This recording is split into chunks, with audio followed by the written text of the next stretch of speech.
50 practitioners and academics from 7 different countries gathered to develop their ideas for a more holistic approach to educating children and young people.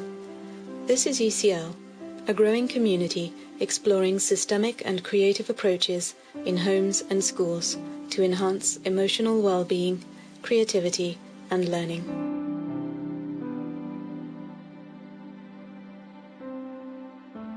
Children can have the best teachers in the world, they can have the finest resources in the world, they can be in the finest buildings in the world, but unless we are in touch with their emotional well-being, then everything else really is meaningless. Every child has a natural curiosity about the world, a natural desire to reach out, and it takes quite a lot of entangling difficulty for that to shut down.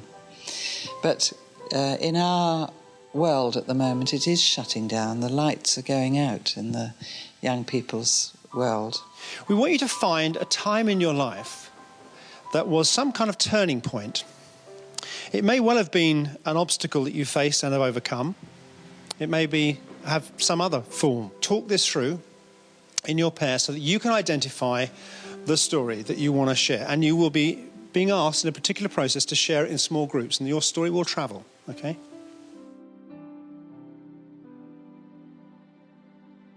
So if we accept that whole school grief is healthy grief, it may be an individual grief, but whole school response to that grief is healthy. And that it's not actually just one person who's greeting you back and going to deal with you, but it's actually what was being said over here. It's actually the whole community is acknowledging. I may say it, but the whole community is acknowledging your return and acknowledging that you're different. But for me, there's something about looking at those different orders, the place and exchange and belonging and time, and the sense of conscience around that, how they fit together, was something that I just wanted everybody to know.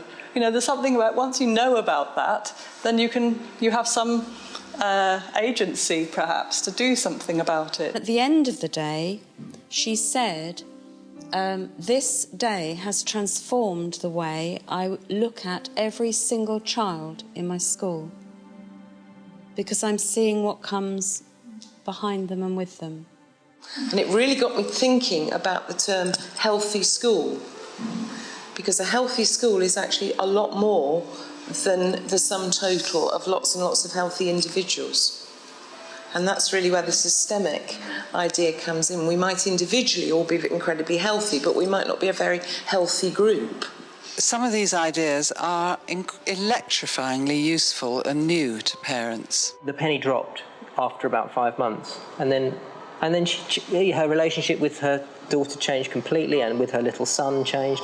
And she's a changed person.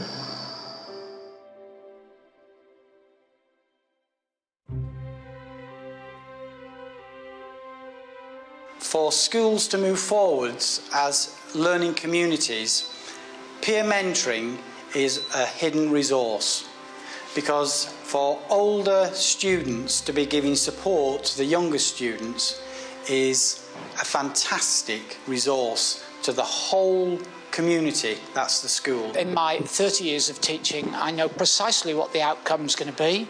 I know exactly where things are going to end up, and I'm always very sure of what's coming. With this, I hadn't a clue. And you have to stand there, and you do have to be a bit brave, and you have to go into that unknown. He said it was something about the difficulties that he had gone through and what he'd learnt from them. He was then able to pass that on to others. And it so took me to what we say about teachers, which is that they become teachers with a purpose of reparation. So even at that age, there is a kind of what I've learned and a passing of that on down the system. It's just incredibly moving. It is really interesting that parents really love that. At the transition evening that we just had for parents, we say, these are the beads, this is what they mean, and after residential, we put all the beads together into one long string, which means that you belong. to this year group, to this school. And then I tell the parents to go and look at the beads, and they all really, no, they really go and look, because each person has their initials on it, and they know who they are. So it has a really good symbolic power. This is what you've got in your room. You know, you haven't just got a kid who's got a slightly grubby jeans on or trousers on. You know, they're actually, all of that is in that young person. The bits that you can't see, all of that is there too. And that's kind of a respect for the child, respect for the family system, respect for what might be that you don't know, respect for the unknown. And the more serving place is the movement you have to make to a place where you serve the system, or where you serve working with children, or serve the team you're part on it. So we set up the timeout room, and with my knowledge of systemic practices, I decided to just throw myself in at the deep end and do some mediation. It's restoring those relationships when they've broken down and moving it forward so that they're able to conduct a conversation, a dialogue, when things are going wrong. I've wondered why we don't teach this more often, this subtle knowledge of our bodies to young people.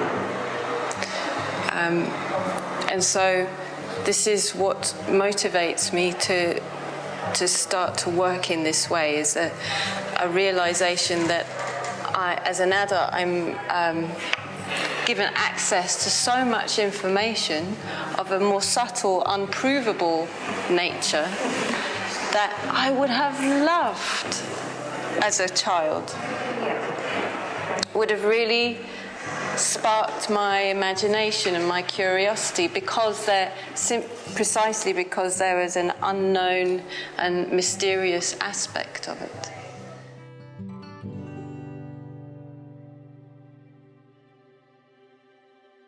This is where the youngsters gather on a daily basis to create a sense of community.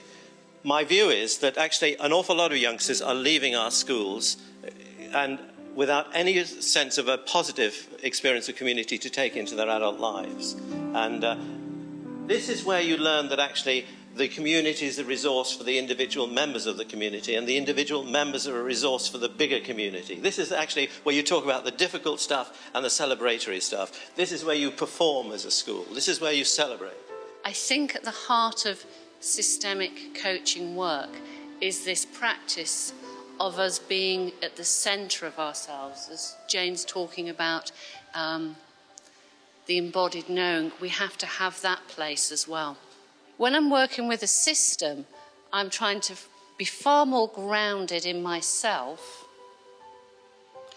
and to allow the person to bring a story, to bring that story present, and to sit in such a way that I let the deeper dynamics of the system reveal themselves to both of us.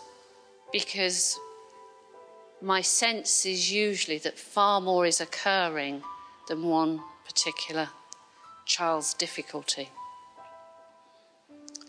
So the child could be manifesting problems that are to do with the school infrastructure. They could be manifesting a lack of respect to the teachers in the school. They could be manifesting lack of respect amongst the senior leadership team, as well as all the issues from their own family. Yeah? So what is this person presenting as a dynamic, and how can we work with this in the best way for the whole?